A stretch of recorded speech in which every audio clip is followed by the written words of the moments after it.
छठ पूजा एक प्रमुख हिंदू त्योहार है जो सूर्य देवता और छठी मैया की पूजा के लिए मनाया जाता है। यह त्योहार 4 दिनों तक चलता है, जिसमें व्रती लोग निर्जला व्रत रखते हैं और सूर्योदय और सूर्यास्त के समय अर्घ्य देते हैं। वहीं आज छठ पूजा से पहले सपा के पूर्व मंत्री राजेश यादव ने प्रदेश व देश की जनता को छठ पूजा की हार्दिक बधाई दी। साथ ही बिहार में होने वाले चुनाव को लेकर भी चर्चा की। मोदी जी आगामी समय में बिहार का चुनाव हो तो आप किस तरह क्या कहना चाहेंगे? देखिए, बिहार का चुनाव हिंदुस्तान की दिशा और दशा दोनों को दर्शाएगा। बिहार का चुनाव बड़ा महत्वपूर्ण है और बिहार के चुनाव से पता चल जाएगा कि देश अब किनके हाथों में जा रहा है। बिहार में जोरदार लालू यादव का बेटा जोरदार टक्कर दे रहा है। मुझे पूरी उम्मीद है कि पूर्ण बहुमत की सरकार वो बनाएंगे। कांग्रेस के साथ भी वो है और कुछ जगह दोस्ताना लड़ाई भी है। और क्या फिर कोई जिम्मेदारी मिली? सब सपा का करता भी है, बड़े मंत्री भी रहे। मैं सपा का महासचिव हूँ और बिहार चुनाव में मैं नहीं जा रहा हूँ, क्योंकि एक दिन गया था, क्योंकि वहां सभी मंत्रियों की ड्यूटी लगाई है, सॉरी मेंबर ऑफ पार्लियामेंट की ड्यूटी लगाई गई है। तो उन लोगों के अनुसार है। अगर माननीय अखिलेश यादव जी इस बीच में उनका फोन आता है तो मैं तुरंत बिहार के लिए कूच कर जाऊंगा। बल्कि बिहार से उत्तर प्रदेश से सटे हुए जो जिले हैं उन पे मैं अपना ध्यान केंद्रित करूंगा।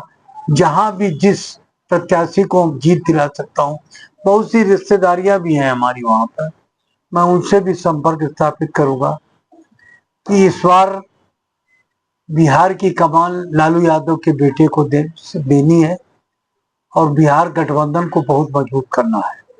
बिहार गठबंधन की मजबूती उत्तर प्रदेश में जोरदार ढंग से सपा जीतेगी और यहाँ सपा की सरकार बनेगी। और सपा की सरकार बनने पर हमारे बहुत बड़े नेता, हम सब के नेता, हिंदुस्तान के एक निर्विरोध नेता अखिलेश यादव उत्तर प्रदेश के मुख्यमंत्री बनेंगे।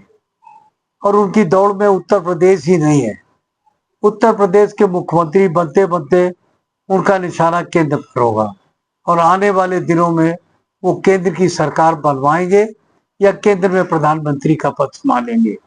दोनों उनके पास ऑप्शन खुले हुए हैं। अगर वो उत्तर प्रदेश को देखते हैं तो उत्तर प्रदेश से बन के वो केंद्र की सरकार बनवाएंगे। हम बिहार में, कर्नाटका में, उत्तर प्रदेश में, हिमाचल प्रदेश में सीटें बहुत अच्छी जीत रहे हैं। और 2 दिन बाद छठ पूजा है, बिहार का बहुत बड़ा पूजा माना जाता है, पूरे दिन को बहुत पूजा हो गई। इसमें आप देशवासियों को क्या बधाई देना चाहते हैं?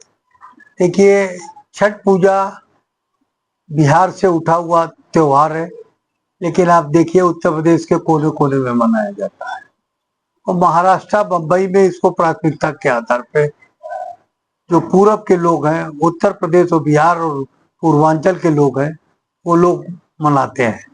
आपको बड़ा आश्चर्य होगा कि महाराष्ट्र का गृह मंत्री कृपा शंकर सिंह पूरब के ही हैं और पूरब से वो प्रदेश, ऐसा प्रदेश जो बम्बई है, समृद्ध प्रदेश है, उसके गृह मंत्री बने।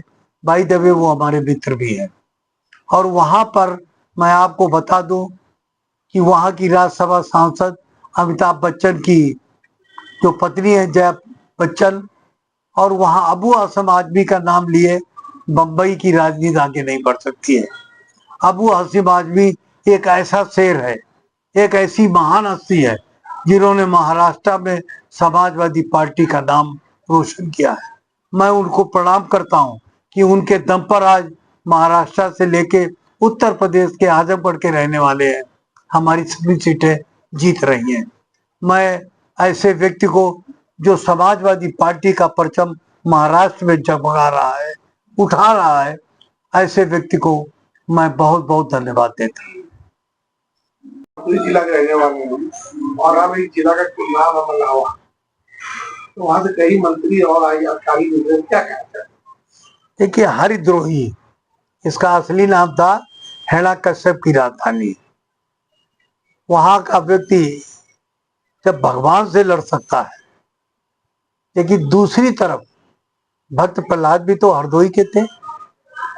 हरदोई में सांसद उषा वर्मा जी, नेता नरेश अग्रवाल, डिप्टी सीएम ब्रजेश पाठक, हमारे मोहल्ले की लड़की रजनी तिवारी, और इस समय वर्मा जी मनलामा के विधायक हैं। धर्मक मिश्रा जी भी वहां विधायक कई बार, और लाला शर्मा। ऐसे बहुत से हस्तियां हैं। आपको जान के आश्चर्य होगा कि बिलग्राम का बालक महाराष्ट्र का गवर्नर भी अली अकबर जंग रह चुके हैं। तो बिलग्राम एक अंतरराष्ट्रीय स्तर पर ख्यात प्राप्त है। और इस समय जो समाज कल्याण विभाग के प्रमुख सचिव हैं डॉक्टर हरिओम, उनकी पहली पोस्टिंग एज एसडीएम बिलग्राम में हुई थी। मैं डॉक्टर हरिओम जी को, जो कि एक बहुत बड़े कवि भी हैं, बहुत बड़े प्रशासक भी हैं, और गांव की पृष्ठभूमि से उठे हुए और देश की सबसे गौरवशाली सर्विस आईएएस अधिकारी की पहली पोस्टिंग बिलग्राम में हुई थी। तो मैं बिलग्राम के बारे में इतना बोलूं। हाँ, आपको भूल गया मैं, राधा कृष्ण अग्रवाल जी जो लोक सेवा आयोग के चेयरमैन रहे उत्तर प्रदेश के, वो भी बिलग्राम के रहने वाले हैं। रसलील कवि जो है वो भी बिलग्राम के रहने वाले हैं। सभ्यता और संस्कृति की नगरी रही है। एक तरफ कन्नौज शेरशाह सूरी और का जो युद्ध हुआ था वो भी बिलग्राम के बीच में जो गंगा जी का मैदान है उसी में हुआ था। तो बिलग्राम एक सही मायनों में बहुत बड़ी नगरी है और बहुत ऐतिहासिक नगरी है। मैं वहीं का वहीं का पढ़ा हुआ हूँ।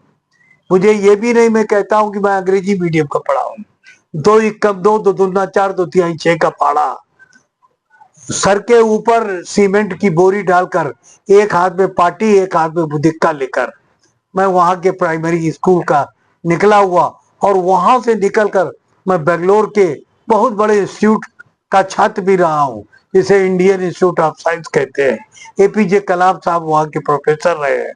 मैं अपने आप को धन्य मानता हूं कि मैं बिलग्राम, जो कि मेरी ननिहाल है, मेरी मम्मी की ननिहाल है, मैं वहीं पर बड़ा हुआ, पढ़ा हुआ, जन्म भी हमारा वहीं हुआ।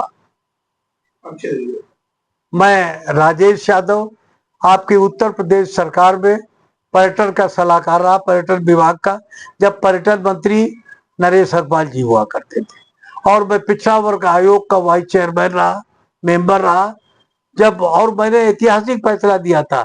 एक झटके में 25,000 लोगों को नौकरियां हमने दे दी थी, और कहा था इनको 24 घंटे के अंदर इनकी भर्ती हो जाए, ज्वाइन कर ले और मुझे सूचित किया जाए। बहुत से लोगों के चेहरे पर अजीब सी परेशानी हुई, लेकिन मैंने किसी की चिंता नहीं की।